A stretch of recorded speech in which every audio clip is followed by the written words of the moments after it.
देश विदेश की खबरों को अपने मोबाइल पर पाने के लिए हमारे न्यूज़ चैनल को सब्सक्राइब जरूर करें एवं बेल आइकन जरूर दबाएं। Please subscribe this channel and press the bell icon. नमस्कार, मैं हूं निकत परवीन खान और आप देख रहे हैं जगसागर न्यूज़। मैं एडवोकेट शानी इलाही, मुंबई हाईकोर्ट का एक लॉयर, और मैं आज आपको डॉक्टर कफील खान की केस के बारे में कुछ महत्वपूर्ण जानकारी देना चाहता हूँ। ये देखिए, मेरे पास जो ये एक रिट पिटीशन है 264/2020, ये रिट पिटीशन की अगली सुनवाई 27 जुलाई को है इलाहाबाद हाई कोर्ट में। और मैं ये बता दूं कि इसके चीफ जस्टिस जो कोरम जस्टिस हैं शशिकांत गुप्ता, मंजू रानी चौहान जो डिवीज़न बेंच हैं, ये इसकी अगला फाइनल ऑर्डर ये पास करेंगे, फाइनल ऑर्डर की स्टेज पर है। अब मैं आपको बता दूं कि कफील खान के ऊपर NSA एक्ट कैसे लगाया गया। कफील खान एक जाने मानी शख्सियत जिन्होंने BRD मेडिकल कॉलेज हॉस्पिटल में ऑक्सीजन की कमी होने के कारण अपनी जेब से पैसे लगा के कई बच्चों की जानें बचाई थी। उसके बाद उत्तर प्रदेश की सरकार और वहाँ के मुख्यमंत्री जी बहुत बौखला गए और उसके बाद उन्होंने ये कहा कि डॉक्टर कफील कौन है, अच्छा तू डॉक्टर कफील है, ये अल्फाजों में डॉक्टर कफील से बात की, अब तुझे मैं सबक सिखाता हूँ, ऐसा स्टेटमेंट डॉक्टर कफील ने अपने स्टेटमेंट में दिया। उसके बाद डॉक्टर कफील 56 दिनों तक मथुरा जेल में थे। उसके बाद उनकी वहाँ से बेल हुई और बेल होने के बाद भी उन्हें जेल से रिहा नहीं किया, उनके ऊपर आनन फानन में NSA एक्ट लगा दिया गया। अब मैं ये बता दूं ये NSA एक्ट क्या है और NSA एक्ट किसे कहते हैं। NSA एक्ट राष्ट्रीय रसूखा कानून जो रहता है, नेशनल सिक्योरिटी एक्ट, इसमें 18 सेक्शन होते हैं और ये एक्ट 23 सितंबर 1980 में इंदिरा गांधी जी की जो गवर्नमेंट थी उसमें ये लागू किया गया था।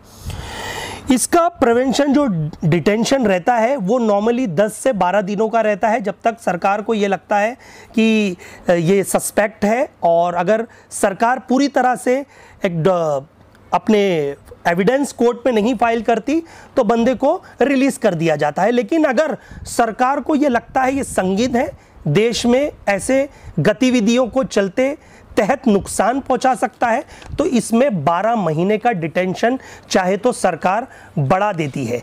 अब ये बता दूं, इसमें अधिकार है डिस्ट्रिक्ट मजिस्ट्रेट कोर्ट को और कमिश्नर को वहाँ के कि इनके ऊपर कार्रवाई करें। इसमें कोई वारंट नहीं होता, कोई FIR नहीं होती, संगीत सस्पेक्ट होने के नाते इन्हें अरेस्ट कर लिया जाता है, चाहे वो कोई भी स्टेट में हो।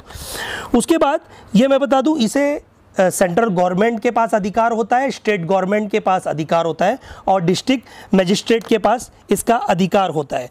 और सबसे बड़ी बात, इसमें आप कोई एडवोकेट अपॉइंट नहीं कर सकते जब तक ये डिटेंशन में है। लेकिन आपके पास एक प्रावधान होता है कि आप हाई कोर्ट में अपील कर सकते हैं, जैसे कि डॉक्टर कफील के परिवार ने की। अब मैं ये बताऊं, ये पिटीशन जो है 264/2020 जो इलाहाबाद हाई कोर्ट में है, जिसकी अगली सुनवाई जो स्टेज पे है फाइनल ऑर्डर के, और सुनवाई उसकी 27 जुलाई को है।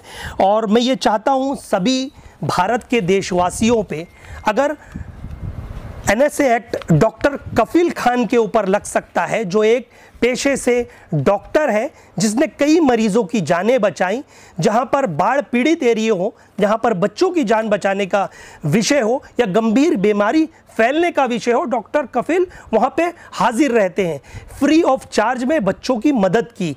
बस सरकार को पता नहीं उनकी क्या बात बुरी लग गई, उनके ऊपर NSA एक्ट लागू कर दिया गया। अब मैं ये बताऊं, NSA एक्ट इतना संगीन जुर्म है, ऐसा एक एक्ट है कि भैया इसमें आप आवाज़ नहीं उठा सकते, आपको बिना FIR बिना वारंट के अरेस्ट कर लिया जाता है और जेल में डाल दिया जाता है।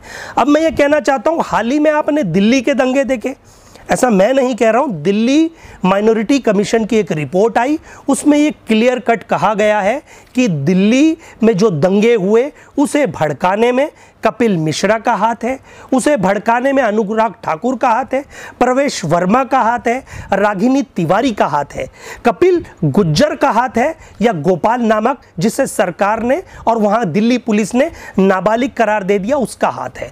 गोपाल वही लड़का है जिसने जामिया के स्टूडेंट्स पे गोली चलाई, बाद में उसे रिहा कर दिया जाता है ये कह के वो नाबालिग है। कपिल गुज्जर वही है जिसने शाहीन बाग की महिलाओं पे जो सीएए के अगेंस्ट में प्रोटेस्ट कर रही थी उनके ऊपर गोलियां चलाने की कोशिश की, उसे बेल दे दी जाती है। कपिल मिश्रा तो बहुत चर्चित चेहरा है जिन्होंने ट्रंप जब हिंदुस्तान आए थे, दिल्ली में थे, तो उन्होंने डीसीपी के सामने ये स्टेटमेंट ऑन रिकॉर्ड दिया है कि हम तो ट्रंप के जाने तक रुके हैं, जब ट्रंप चले जाएंगे तो इन्हें हम अच्छा सबक सिखाएंगे और इन्हें बताएंगे सीएए होता क्या है, एनआरसी होता क्या है, इन्हें इनकी जगह पहुंचाएंगे। उसके बाद अनुराग ठाकुर का एक स्टेटमेंट आता है, देश के गद्दारों को गोली मारो सालों को। मैं ये पूछना चाहता हूं कि देश के गद्दार हैं कौन और गोली मारने की आप बात किसे कर रहे हैं? ये संविधान में आर्टिकल 14 कहता है, आर्टिकल 19 कहता है, ये भारत देश सभी का है, आपका है। इस देश में लोकतंत्र है, डेमोक्रेसी है, हमें बोलने का अधिकार है, अपनी बात रखने का अधिकार है, लेकिन कहीं ना कहीं उसे तोड़ा जा रहा है। डॉक्टर बाबा साहेब के बनाए हुए संविधान को आज कहीं ना कहीं छेड़छाड़ करने की कोशिश की जा रही है। अब तो खुलेआम ये दिखने लगा है कि सरकार की एक मंशा है कि दलित और मुसलमानों पे सीधा सीधा इसी तरह से अटैक किया जाए।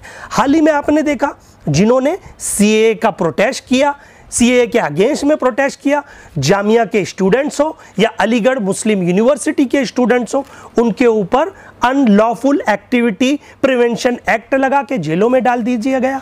जबकि आपने खुलेआम देखा कि वहां पर एवीपी के कार्यकर्ता जवाहरलाल यूनिवर्सिटी में घुसते हैं, स्टूडेंट्स को मारते हैं, वहां की अध्यक्षा को मारते हैं, फिर भी सरकार उनके ही खिलाफ केस दर्ज कर देती है।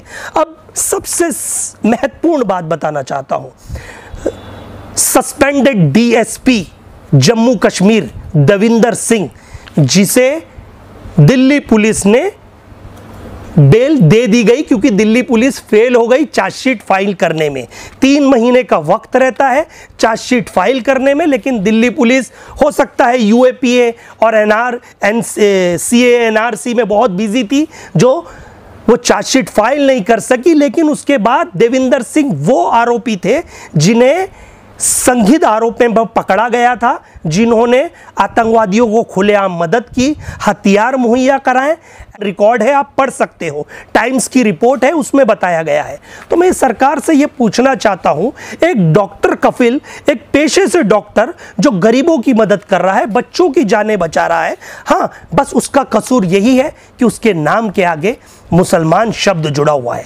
अगर डॉक्टर कफिल के पास आगे डॉक्टर कपिल होता तो शायद वो जेल से रिहा हो जाते। मैं उन लोगों से ये हाथ जोड़ के नम्र विनंती करता हूं, रिक्वेस्ट करता हूं कि डॉक्टर कफिल की फैमिली बहुत परेशान है और उनकी मिसेज ने खुद एक स्टेटमेंट दिया है कि आप लोग इस आवाज़ को दबने ना दें। पूरा हिंदुस्तान, पूरा भारत उनके साथ है। साथ ही साथ मैं अपोजिशन पार्टी के लीडरों से भी रिक्वेस्ट करना चाहता हूं, चाहे वो कोई पार्टी से हो, आइए डॉक्टर कफिल खान की मदद कीजिए। लेकिन डॉक्टर कफिल खान के आड़ में कुछ लोग, किन्होंने मथुरा जेल का पुराना वीडियो रिलीज कर दिया, किसी ने कहा उनकी बेल हो गई, कि तरह तरह की बातें हो रही हैं। ऐसा कुछ नहीं हुआ है। 27 जुलाई यानी मंडे को उनकी अगली हियरिंग है और फाइनल स्टेज पे ये ऑर्डर पास करने की हियरिंग है। अब देखिए कि 2-3 हियरिंगों से तो डेट टाली जा रही है। कभी आपको पता है देश में कोरोना वायरस की महामारी चल रही है,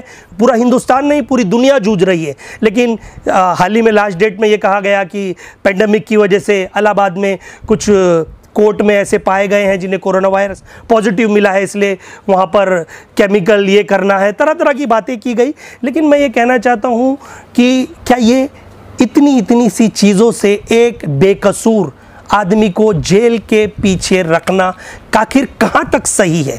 मैं खुद एक एडवोकेट हूँ, मैं खुद एक सोशलिस्ट हूँ, लेकिन मैं आज ये आवाज़ इसलिए उठा रहा हूँ, आज डॉक्टर कफिल है।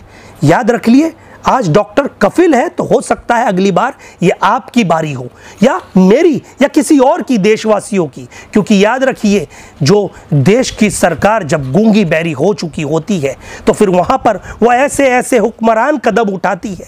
आपको पता होगा, जब हिटलर देश की, जब आज़ादी से हमारे महात्मा गांधी लड़ रहे थे, आज़ादी के लिए लड़ रहे थे, भगत सिंह लड़ रहे थे, अशफाकुल्ला खां लड़ रहे थे, पूरे देश की रानी लक्ष्मीबाई लड़ रही थी, अपनी प्राणों की आहुति दी।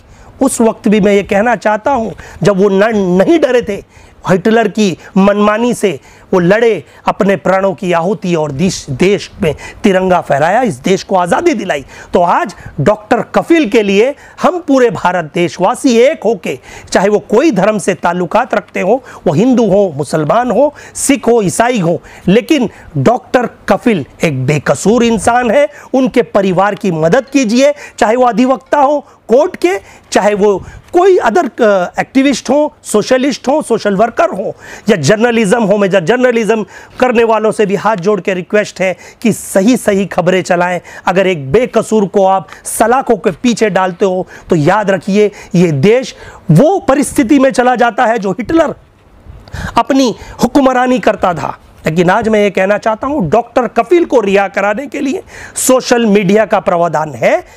कोई कानून को हाथ में ना लेते हुए प्रॉपर तरीके से डॉक्टर कफिल के समर्थन में आए सभी देशवासियों। और सबसे बड़ी बात तो यह है, डॉक्टर एसोसिएशन, जो मेडिकल एसोसिएशन पूरे देश में इतने बड़े लेवल पे है, वो आज चुप बैठा है। हो सकता है, मैं समझ सकता हूं कि डर और भय ने आपको खामोश कर दिया है, और कुछ पत्रकार जो ये न्यूज़ दिखाना नहीं चाहते, तो मैं उनसे कहना चाहता हूं, अगर ऑन रिकॉर्ड रागिनी तिवारी के एविडेंस आप देख लीजिए, उनके वीडियो देख लीजिए, तो आपको लगेगा ये एनएसए एक्ट के भी संगीन आरोप है। लेकिन वो आज खुलेआम है, खुलेआम धमकियां दे रहे हैं लोगों को। कभी आए दिन सिर्फ टारगेट बनाया जा रहा है, चाहे वो हिंदू हो या मुसलमान हो। अब 5 तारीख को तो आपको पता है राम मंदिर का शिलान्यास होने जा रहा है।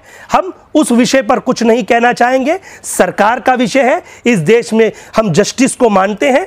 कानून ने जो प्रतिक्रियाएं रखी, कानून के जो ऑर्डर आए, पूरे देश ने उसे सराहा। लेकिन इस वक्त बात करने का डॉक्टर कफिल का है, जो बेकसूर है, और उसे आज़ाद कराना है। हम सबको, जिस तरह से हमने आज़ादी ली थी, आज हमारा वक्त आ गया है सबको मिलजुल के अपनी कलम से सरकार को लेटर भेजें, सरकार से सवाल पूछें, सरकार से रिक्वेस्ट करें कि आखिर डॉक्टर कफिल कहां तक मुजरिम है, और है तो कैसे हैं, और उनके ऊपर NSA act, national security act, आखिर इतना संगीन आरोप कैसे लगा सकती है सरकार? क्या एविडेंस है उनके खिलाफ? स्टेटमेंट देना कोई वो नहीं है। आप संसद में देख लीजिए, आपके नेताओं देख लीजिए, दिन रात हिंदू मुसलमान के ऊपर स्टेटमेंट देते हैं, दंगे होते हैं, किसी के ऊपर एनएसए एक्ट नहीं लगता। तो मेरी सरकार से यही गुजारिश है कि डॉक्टर कफिल खान के लिए हम सभी, हमारे हिंदुस्तान देशवासियों से कफिल खान के लिए समर्थन में आगे आइए। ये देश जितना उनका है उतना हमारा है, क्योंकि इस भारत देश की आज़ादी में हमारे पुरखों ने भी कुर्बानी दी थी। और ये अगर हंसते हंसते ये आज़ादी का सवाल है तो वो भगत सिंह की 4 लाइनें याद आ जाती हैं कि सर कटा सकते हैं लेकिन सर झुका सकते नहीं, अपनी आज़ादी को हरगिज़ हम मिटा सकते नहीं। जय हिंद, जय Bharat. Press the bell icon on the YouTube app and never miss another update. इस न्यूज़ के प्रायोजक हैं अकमल ऊद and perfumes. All type of अत्तर and perfumes are available here. Contact number 9004006935 and 9503062456. Online delivery is provided.